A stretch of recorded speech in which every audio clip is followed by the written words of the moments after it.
नमस्कार मित्रों, पुनः स्वागत है ऑडियो बुक में।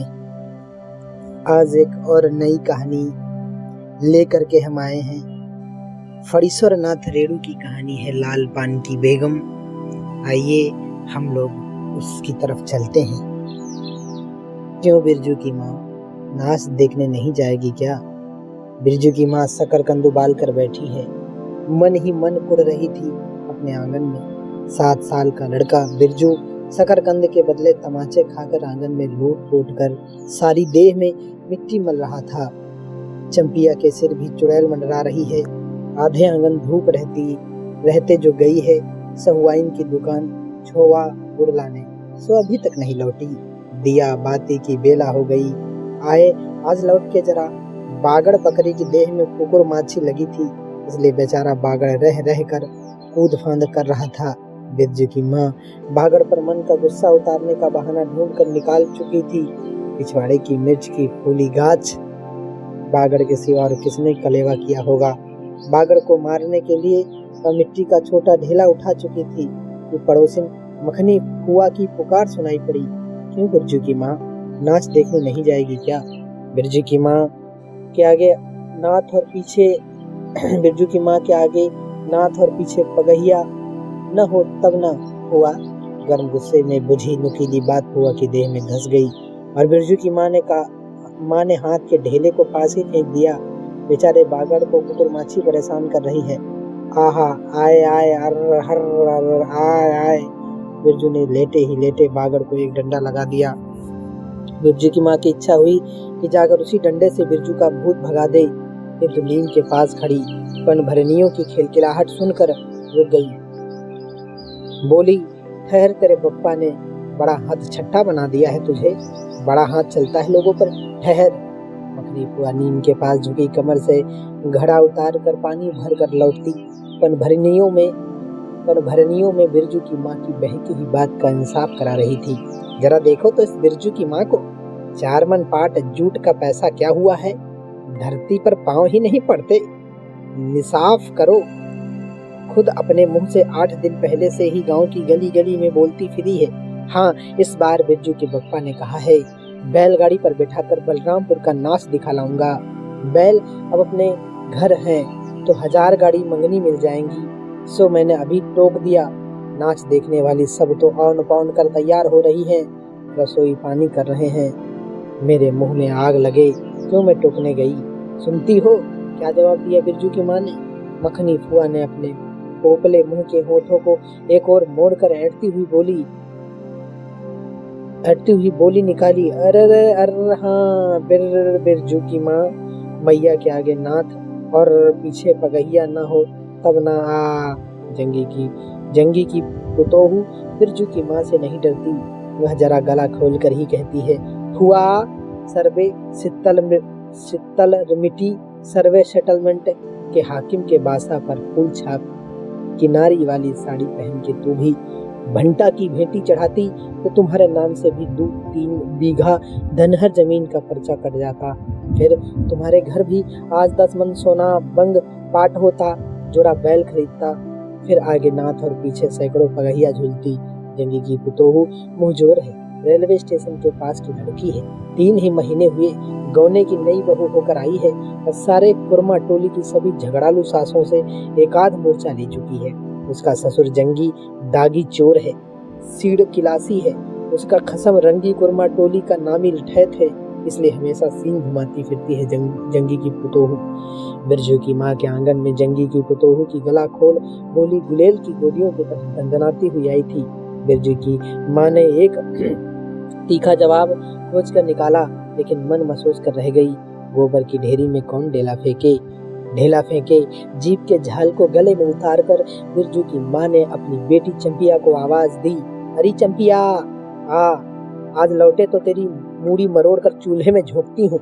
दिन दिन बेचाल होती जाती है। गांव में तो थिएटर बैस्कोप की गीत गाने वाली पथुरिया पुतोहू सब आने लगी हैं। कहीं बैठ के बाजे न मुरलिया सीख रही होगी। हर जाई, अरे चंपिया। जंगी की पुतोहू ने बिरजू की माँ की बोली का स्वाद लेकर कमर पर घड़े को संभाला और मटक कर बोली, जल्दी दिया चल, इस मोहल्ले में लाल पान की बेगम बसती है, नहीं जानती दोपहर दिन और चौपहर रात बिजली की बत्ती भक भक कर जलती है। भक भक बिजली बत्ती की बात सुनकर न जाने क्यों सभी खिलखिलाकर हंस पड़ी। फुआ की टूटी हुई दंत पंक्तियों के बीच से एक मीठी गाली निकली, शैतान की नानी। बिरजू की माँ की आंखों पर मानो किसी ने तेज टॉर्च की रोशनी डालकर चौंधिया दिया। भक भक बिजली बत्ती। 3 साल पहले सर्वे कैंप के बाद गांव की जलन ढाई औरतों ने एक कहानी गढ़ के फैलाई थी। चंपिया की माँ के आंगन में रात भर बिजली बत्ती भुकभुकाती थी। चंपिया की माँ के आंगन में नाक वाले जूते की छाप घोड़े की टाप की तरह जलो जलो और जलो। चंपिया की माँ के आंगन में चांदी जैसे पाट सूखते देखकर जलने वाली सब औरतें खलिहान पर सोनोली धान के बोझों को देखकर बैंगन का भुट्टा हो जाएंगी। मिट्टी की बर्तन से टपकते हुए छोवा गुड़ को उंगलियों से चाटती हुई चंपिया आई और माँ के तमाचे खाकर चीख पड़ी, मुझे क्यों मारती है? सहुआइन जल्दी से सौदा नहीं देती है। सहुआइन जल्दी सौदा नहीं देती कि नानी? एक सहुआइन की दुकान पर मोती झरते हैं जो जड़ गाड़ कर बैठी हुई थी। बोल, गले पर लात देकर कल्ला तोड़ दूंगी हर जाई, जो फिर कभी बाजे न मुरलिया गाते सुना। चाल सीखने जाती है ट्यूशन की छोकरियों से। बिरजू की माँ ने चुप होकर अपनी आवाज अंदाजी की। उसकी बात जंगी के झोपड़े तक साफ साफ पहुंच गई होगी। बिरजू बीती हुई बातों को भूल कर उठ खड़ा हुआ था और धूल झाड़ते हुए बर्तन से टपकते हुए गुड़ को ललचाई निगाह से देखने लगा था। दीदी के साथ वह भी दुकान जाता तो दीदी उसे भी गुड़ चटाती जरूर। वह शकरकंद के लोभ में रहा और मांगने पर माँ ने शकरकंद के बदले ए मैया 1 अंगुली गुड़ दे दे। बिरजू ने तलहथी फैलाई, दे न मैया 1 रत्ती भर। 1 रत्ती क्यों? उठा के बर्तन को फेंक आती हूँ, पिछवाड़े में जाके चाटना। नहीं बनेगी मीठी रोटी। मीठी रोटी खाने का मुंह होता है। बिरजू की माँ ने उबले शकरकंद का सूप रोती हुई चंपिया के सामने रखते हुए कहा, बैठ के छिलके उतार, नहीं तो भी। 10 साल की चंपिया जानती है शकरकंद छीलते समय कम से कम 12 बार माँ उसे बाल पकड़कर झकझोरेगी, छोटी छोटी खोट निकाल कर गालियां देगी। पाँव फैला के क्यों बैठी है उस तरह बेललजी?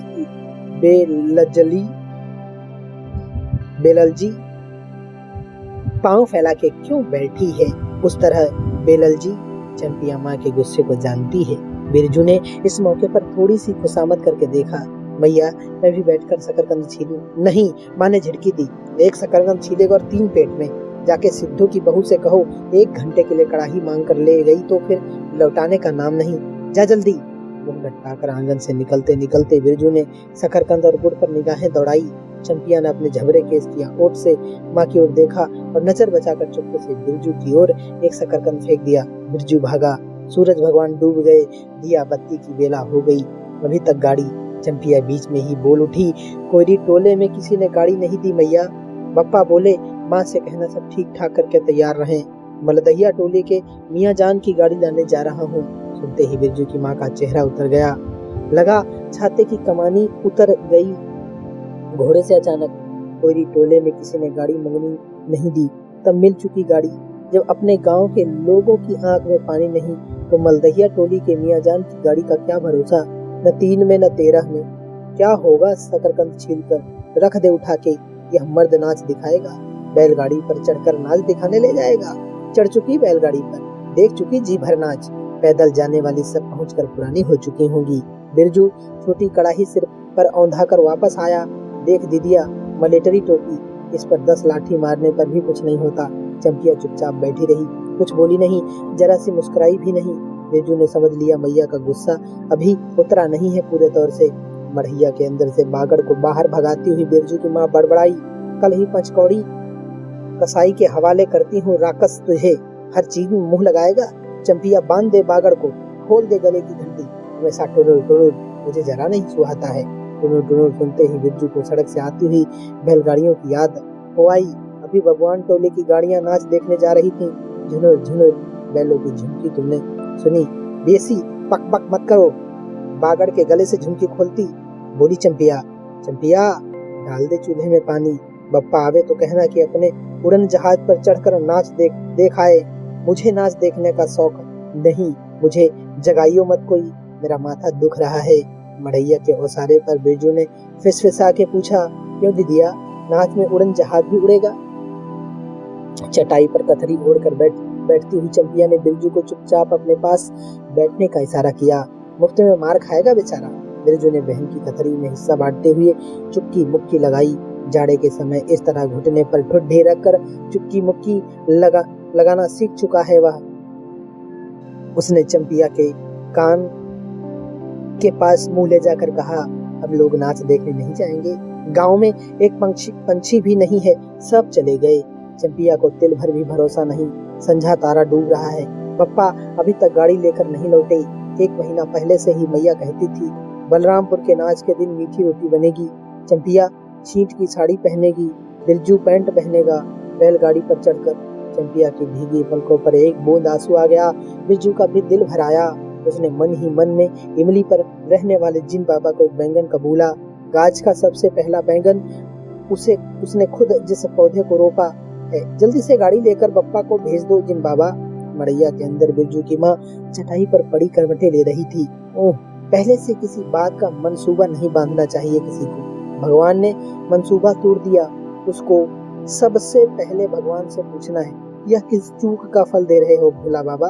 अपने जानते उसने किसी देवता पितर की मान मनौती बाकी नहीं रखी। सर्वे के समय जमीन के लिए जितनी मनौतियां की थी ठीक ही तो महावीर जी का रोप तो बाकी ही है। हाय रे देव, भूल चूक माफ करो महावीर बाबा। मनौती दूनी करके चढ़ाएगी बिरजू की माँ। बिरजू की माँ के मन में रह रहकर जंगी की पुतोहू की बातें चुपती हैं। भक भक बिजली बत्ती, चोरी चमारी करने वाली की बेटी पुतोहू जलेगी नहीं। 5 बीघा जमीन क्या हासिल की है बिरजू के बप्पा ने। गांव की भाई खौकियों की आंखों में किरकिरी पड़ गई है। खेत में पाट लगा देखकर गांव के लोगों की छाती फटने लगी। धरती फोड़कर पाट लगा है। बैसाखी बादलों की तरह उमड़ते आ रहे हैं पाट के पौधे।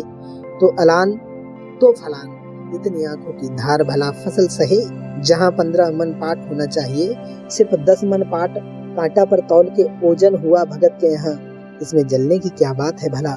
बिरजू के बप्पा ने तो पहले ही कुरमा टोली के एक आदमी को समझा के कहा, जिंदगी भर मजदूरी करते रह जाओगे। सर्वे का समय आ रहा है। लाठी कड़ी करो तो 2-4 बीघे जमीन हासिल कर सकते हो। सो गांव की किसी पुत खौकी का भतार सर्वे के समय बाबू साहब के खिलाफ खांसा भी नहीं। बिरजू के बप्पा को कम सहना पड़ा है। बाबू साहब गुस्से से सर्कस नाच के बाग की तरह उमड़ते रह गए। उनका बड़ा बेटा घर में आग लगाने की धमकी देकर गया। आखिर बाबू साहब ने अपने सबसे छोटे लड़के को भेजा। बिरजू की माँ को मौसी कह के पुकारा। यह जमीन बाबूजी ने मेरे नाम से खरीदी थी। मेरी पढ़ाई लिखाई से जमीन की उपज से चलती है। और भी कितनी बातें। खूब मोहना जानता है। उतना जरा सा लड़का जमींदार का बेटा है कि। चंपिया, बिरजू सो गया क्या? यहाँ आ जा बिरजू अंदर। बिरजू यहाँ आ जा बिरजू अंदर। तू भी आ जा चंपिया। भला आदमी आए तो एक बार आज। बिरजू के साथ चंपिया अंदर चली गई। डिबरी बुझा दे, बप्पा बुलाए तो जवाब मत देना, खपच्ची गिरा दे। भला आदमी रे भला आदमी, मुंह देखो जरा इस मर्द का। बिरजू की माँ दिन रात मंझा न देती रहती तो ले चुके थे जमीन। रोज आकर माथा पकड़ के बैठ जाएं, मुझे जमीन नहीं लेनी है बिरजू की माँ, मजूरी ही अच्छी, जवाब देती थी बिरजू की माँ खूब सोच समझ के। छोड़ दो तो तुम्हारा कलेजा ही स्थिर नहीं होता तो क्या होगा, जोरू जमीन जोर के, नहीं तो किसी और के। बिरजू के भाव पर बहुत तेजी से गुस्सा चढ़ता ही जाता है। बिरजू की माँ का भाग ही खराब है जो ऐसे गोबर गणेश घरवाला उसे मिला। कौन सा शौक मौज दिया है उसके मर्द ने। कोल्हू के बैल की तरह खटकर सारी उम्र काट दी। इसके यहाँ कभी एक पैसा की जलेबी भी लाकर दी है उसके खसम ने। पाट का दाम भगत के यहाँ से लेकर बाहर बैल हट्टा चले गए। बिरजू की माँ को एक बार नमरी लूट देखने भी नहीं दिया आंख से। बैल खरीद लाए। उसी दिन से गांव में ढिढोरा पीटने लगे। बिरजू की माँ इस बार बैलगाड़ी पर चढ़कर जाएगी नाच देखने। दूसरे की गाड़ी के भरोसे नाच दिखाएगा। अंत में उसे अपने आप पर क्रोध हो आया। वह खुद भी कुछ कम नहीं है, उसकी जीभ में आग लगे। बैलगाड़ी पर चढ़कर नाच देखने की लालसा किस समय में उसके मुंह से निकली थी भगवान जाने। फिर आज सुबह से दोपहर तक किसी न किसी बहाने उसने 18 बार बैलगाड़ी पर नाच देखने की चर्चा छेड़ी है। लो खूब देखो नाच, कथरी के नीचे दुसाले का सपना। कल भोरे पानी भरने के लिए जब जाएगी, पतली जीभ वाली पतुरिया सब हंसती जाएंगी। सभी जलते हैं उससे। हाँ भगवान दाढ़ी जार भी 2 बच्चों की माँ होकर भी वह जस की तस है। उसका घरवाला उसकी बात में रहता है। वह बालों में गरी का तेल डालती है। उसकी अपनी जमीन है किसी के पास एक घूर जमीन भी अपने इस गांव में? जलेंगे नहीं, 3 बीघे में धान लगा हुआ है। अगहनी लोगों की विखदीठ से बचे तब तो। बाहर बैलों की घंटियां सुनाई पड़ी। तीनों सतर्क हो गए, उत्कण होकर सुनते रहे। अपने ही बैलों की घंटी है, क्यों री चंपिया? चंपिया और बिरजू ने प्राय एक ही साथ कहा, हूँ। चुप, बिरजू की माँ ने फिसफिसा कर कहा, शायद गाड़ी भी है, गड़गड़ाती है ना? हूँ, दोनों ने फिर हुंकारी भरी। चुप, गाड़ी नहीं है, तू चुपके से टट्टी में छेद करके देख तो आ। चंपी भाग के आ, चुपके चुपके। चंपिया बिल्ली की तरह हौले हौले पांव से टट्टी के छेद से झांक आई। हाँ मैया, गाड़ी भी है। बिरजू हड़बड़ा कर उठ बैठा। उसकी माँ ने उसका हाथ पकड़कर सुला दिया। बोले मत। चंपिया भी गुदड़ी के नीचे घुस गई। बाहर बैलगाड़ी खोलने की आवाज हुई। बिरजू के बाप ने बैलों को जोर से डांटा। हाँ, आ गए घर आने के लिए छाती फटी जाती थी। बिरजू की माँ ताड़ गई। जरूर मलदहिया टोली में गांजे की चिलम चढ़ रही थी। आवाज तो बड़ी खनखनाती हुई निकल रही है। चंपिया हाँ, बाहर से पुकार कर कहा कि उसके बाप ने बैलों को घास दे दे। चंपिया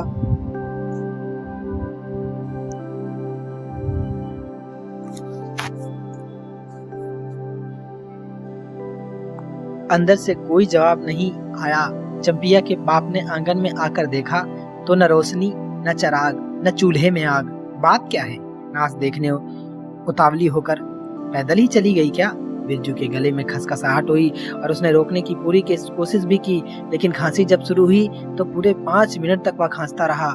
बिरजू, बेटा बिरजमोहन, बिरजू के बाप ने पुचकार कर बुलाया।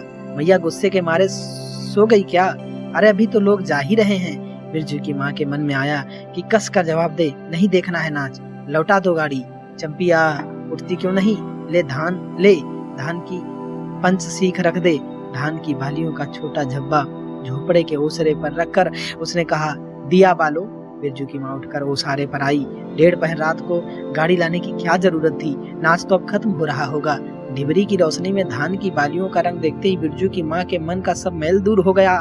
धानी रंग उसकी आंखों से उतरकर रोम रोम में घुल गया। नाच अभी शुरू भी नहीं हुआ होगा। अभी बलरामपुर के बाबू की संपन्नी गाड़ी मोहनपुर होटल बंगला से हाकिम साहब को लाने गई है। इस साल आखिरी नाच है। पंचशीश टट्टी में खोस दे। अपने खेत का है। हुलसाती हुई बिरजू की माँ ने पूछा, पक गए धान? नहीं, 10 दिन में गहन चढ़ते चढ़ते लाल होकर झुक जाएंगे सारे खेत की बालियां।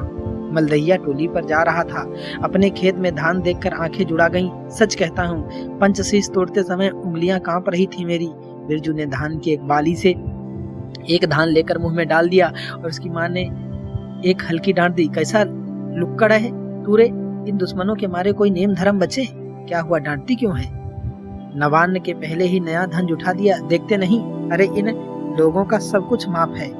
चिरई चुरमुन है यह लोग। दोनों के मुंह में नवान्न के पहले नया अन्न न पड़े।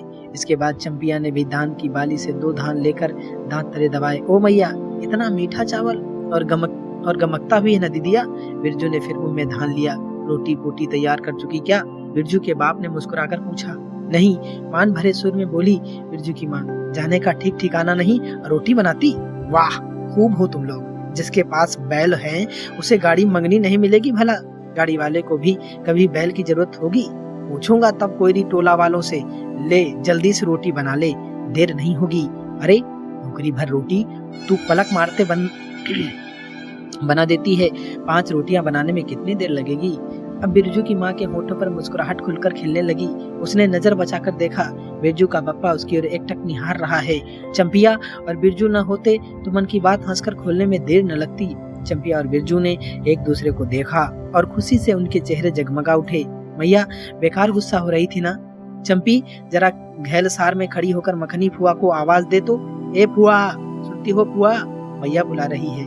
फुआ ने कोई जवाब नहीं दिया, किंतु उसकी बड़बड़ाहट स्पष्ट सुनाई पड़ी। हाँ, अब फुआ को क्यों गुहारती है? सारे टोले में बस एक फुआ ही तो बिना नाथ पगहिया वाली है। अरे फुआ, बिरजू की माँ ने हंसकर जवाब दिया। उस समय बुरा मान गई थी क्या? नाथ पगहिया वाले को आकर देखो, दोपहर रात में गाड़ी लेकर आया है। आ जाओ फुआ, मैं मीठी रोटी पकाना नहीं जानती।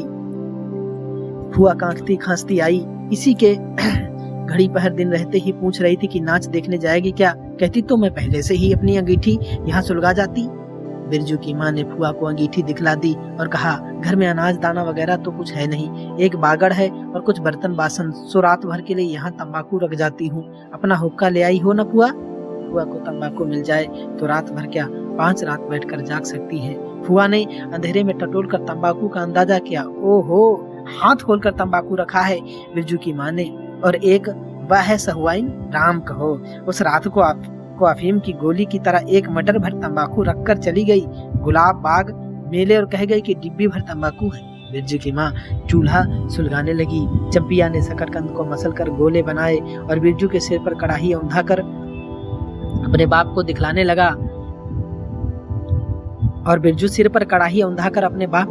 लगा। मलेटरी टोपी, इस पर 10 लाठी मारने पर भी कुछ नहीं होगा। सभी ठठाकर हंस पड़े। बिरजू की माँ हंसकर बोली, ताखे पर 3-4 मोटे शकरकंद हैं, दे दे बिरजू को चंपिया। बेचारा शाम से ही, बेचारा मत कहो मैया, खूब सचारा है।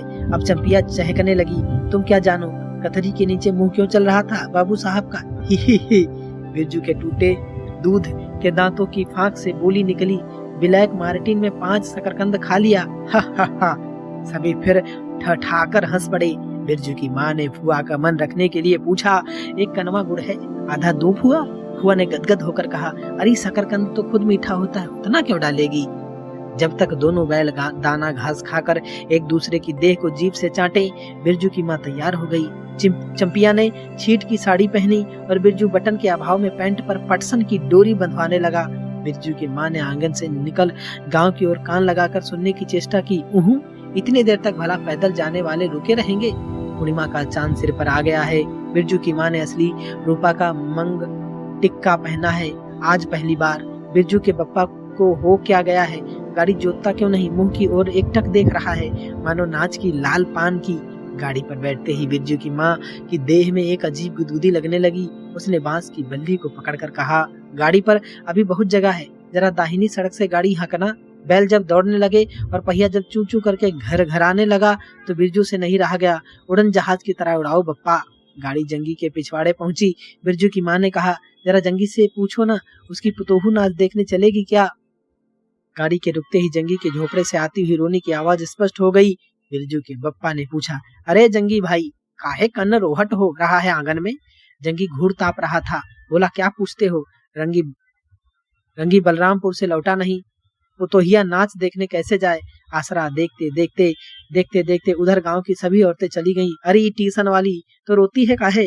बिरजू की माँ ने पुकार कर कहा, आजा, झट से कपड़ा पहनकर सारी गाड़ी पड़ी हुई है, बेचारी आजा जल्दी। बगल के झोपड़े से राधे की बेटी सुनरी ने कहा, काकी गाड़ी में जगह है, मैं भी जाऊंगी। बांस की झाड़ी के उस पार लरेना खवास का घर है, उसकी बहू भी नहीं गई है, गिलट का झुमकी कड़ा पहनकर झमकती आ रही है। आजा, जो बाकी रह गई सब आ जाएं जल्दी। जंगी की पुतोहू लरेना की बीवी और राधे की बेटी सुनरी तीनों गाड़ी के पास आई। बैल ने पिछला पैर फेंका। बिरजू के बाप ने एक भद्दी गाली दी, साला लताड़ मारकर लंगड़ी बनाएगा पुतोहू को। सभी ठठाकर हंस पड़े। बिरजू के बाप ने घूंघट में झुकी दोनों पुतोहुओं को देखा। उसे अपने खेत की झुकी हुई बालियों की याद आ गई। जंगी की पुतोहू का गौना 3 ही मास पहले हुआ है। गौने की रंगीन साड़ी से कड़वे तेल और लठवा सिंदूर की गंध आ रही है। बिरजू की माँ को अपने गौने की याद आई। उसने कपड़े की गठरी से 3 मीठी रोटियां निकाल कर कहा, खा ले एक एक करके, सिमराहा के सरकारी कूप में पानी पी लेना। गाड़ी गांव से बाहर होकर धान के खेतों के बगल से जाने लगी। चांदनी कार्तिक की खेतों से धान के झरते फूलों की गंध आती है। बांस की झाड़ी में कहीं दुद्धि की लता फूली है। जंगी की पुतोहू ने एक बीड़ी सुलगाकर बिरजू की माँ की ओर बढ़ाई। बिरजू की माँ को अचानक याद आई, चंपिया, सुनरी, लरेना की बीवी और जंगी की पुतोहू ये चारों ही गांव में बैस्कोप का गीत गाना जानती हैं खूब। गाड़ी की लीक धन खेतों के बीच होकर गई। चारों ओर गौने की साड़ी की खसखसाहट जैसी आवाज होती है। बिरजू की माँ के माथे के मंग टिक्के पर चांदनी छिटकती है। अच्छा, अब एक बस बैस्कोप का गीत गा तो चंपिया, डरती है काहे, जहाँ भूल जाओगी बगल में मास्टरनी बैठी ही है। दोनों पुतोहुओं ने तो नहीं, किंतु चंपिया और सुनरी ने खखार कर गला साफ किया। बिरजू के बाप ने बैलों को ललकारा, चल भैया और जरा जोर से गा रे चंपिया। नहीं तो मैं बैलों को धीरे धीरे चलने को कहूंगा। जंगी की पुतोहू ने चंपिया के कान के पास घूंघट ले जाकर कुछ कहा और चंपिया ने धीमे से शुरू किया। चंदा की चांदनी बिरजू को गोद में लेकर बैठी। उसकी माँ की इच्छा हुई कि वह भी साथ साथ गीत गाए। बिरजू की माँ ने जंगी की पुतोहू को देखा, धीरे धीरे गुनगुना रही है वह भी। कितनी प्यारी पुतोहू है, गौने की साड़ी से एक खास किस्म की गंध निकलती है। ठीक ही तो कहा है उसने। बिरजू की माँ बेगम है, लाल पान की बेगम। यह तो कोई बुरी बात नहीं। हाँ, वह सचमुच लाल पान की बेगम है। बिरजू की माँ ने अपनी नाक पर दोनों आंखों को केंद्रित करने की चेष्टा करके अपने रूप की झांकी ली। लाल साड़ी की झिलमिल किनारी, मंग टिक्का पर चांद। बिरजू की माँ के मन में अब और कोई लालसा नहीं, उसे नींद आ रही है।